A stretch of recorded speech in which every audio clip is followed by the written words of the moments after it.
nakaligo na ang person. Pakikitaan ko muna kayo ng moves ko, ha? Ayan! Who's the dancer? Who's the dancer?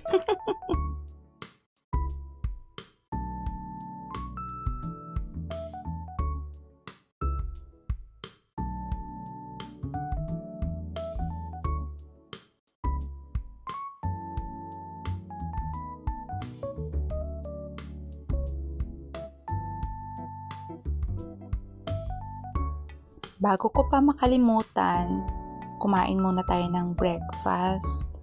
Alam nyo, napaka-common para sa mga nanay na lalong-lalo na at stay-at-home mom ang nakakalimot sa oras. Kanina kasi naglinis pa ako ng kusina. Pagkatapos nun, tinipon ko lahat ng mga naipon kong basura. Mula sa paglilinis, mula sa kusina, napunta na ako sa sala. At hanggang sa pati kwarto ay nalinis ko na. Nagtanggal din ako ng mga konting agyo dito sa bahay. Mahirap lang kasi tayo, wala tayong yayak. Black coffee pala ang iniinom ko. Hindi talaga ako coffee drinker. At lalong hindi ako pwedeng uminom ng 3-in-1 dahil masakit ang tiyan ko dun. Kaya pure black coffee ang ating na may konting sugar. Napakapait niyan. Pero nasanay na ako.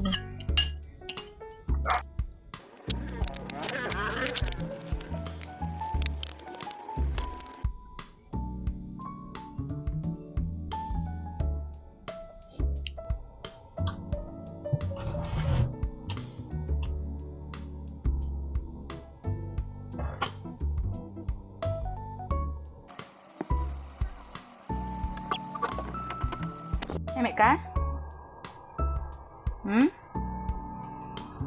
Doon na. Doon na.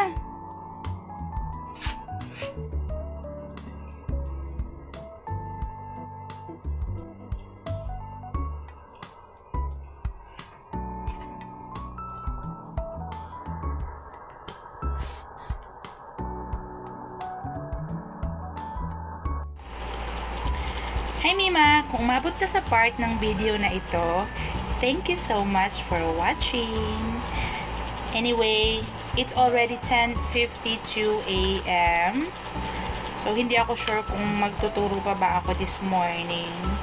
Dahil usually, sinusundo ko yung mga bata. Sinusundo ko si Saysay. So, yung youngest ko na anak. So, sinusundo ko siya. So, usually, lumalabas siya sa school around 12. So, meaning to say, kung magtuturo ako ngayon, 1 oras na lang ang meron ako para magturo. Pinag-iisipan ko pa. Nag-iisip pa ako. May 8 minutes pa ako para magturo. Para mag-decide. Okay.